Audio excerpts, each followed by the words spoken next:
Hi friends, இன்றைக்கி பார்த்தீங்கன்னா சேலமில் வந்துட்டு செம்ம மழை.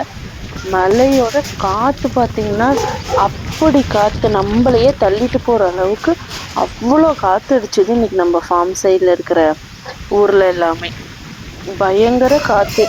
எல்லாம் ஓடுது, உடையுது, தள்ளிட்டு போகுது. எங்கள் தீபாலாம் பறந்துருவா போல் அந்த மாதிரி காற்றடிக்குது பயங்கரமாக. எல்லாரும் நல்ல காற்று ப்ளஸ் மழையுமே கொஞ்சம். ஆனால் சொல்லிக்கிற அளவுக்கு இன்றைக்கி மழை இல்லை, மழை கொஞ்சம் கம்மி தான். ஆனால் பயங்கரமான காற்று. மரம் எல்லாம் பார்த்திங்கன்னா இப்படி அப்படின்னு ஆடுது, பயமாக இருக்குது உடஞ்சி விழுந்துருமோன்னு அந்த அளவுக்கு இருந்தது இன்றைக்கி. அப்புறமா பார்த்திங்கன்னா ஷெட்டுக்குள்ளே நம்ம பிள்ளைங்கள்லாம் என்ன பண்ணுறாங்கன்னு பார்த்தா எல்லாம் வந்துட்டு உடம்பெல்லாம் சிலுத்துக்கிச்சு சில்லுன்னு இருக்கிறதுக்கு. எல்லாம் சிலுத்துக்கிட்டு தண்ணி ஒழுங்காகவே குடிக்கல எவனும். அப்புறம் நாய் ஷெட்டில் என்ன பண்ணுறாங்கன்னு பார்க்கலான்னு பார்த்தா அடுப்பு நெருப்பே உள்ள டான்ஸ் ஆடுது, அந்த அளவுக்கு காற்று அடிக்குது. பயங்கரமான காற்றானா எல்லாம் அங்கே பார்த்தீங்கன்னா வந்துட்டு எல்லாமே விழுந்துருச்சு கீழே. அப்புறம் கொஞ்சம் மழை வந்தோடனே நம்ம சாணி வண்டினா எடுத்து வச்சோம், கொஞ்சம் மழையில் வந்துட்டு ஊறிச்சுன்னா கழுவுறதுக்கு ஈஸியாக இருக்கணும்.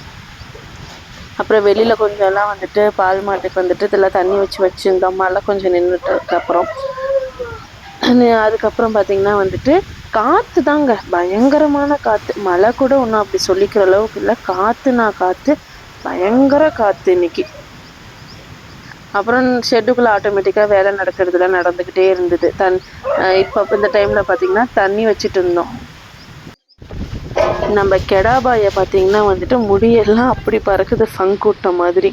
அப்புறம் வந்துட்டு டைம் ஆகிடுச்சு, மணி வந்துட்டு 4:30 ஆயிடுச்சு. அதெல்லாம் வந்துட்டு மாட்டெல்லாம் பிடிச்சிட்டு வந்து பால் கறக்க ஆரம்பிச்சிட்டோம். அப்புறமா பால் கறந்தால் தானே பரவாயில்ல, நம்மளுக்கு டைம் ஆகுது. அப்புறம் ஆளுங்களும் எல்லோரும் கிளம்பணும். மலைக்கு எல்லாருமே கொஞ்சம் ஒதுங்கி தான் நின்றுட்டு இருந்தாங்க.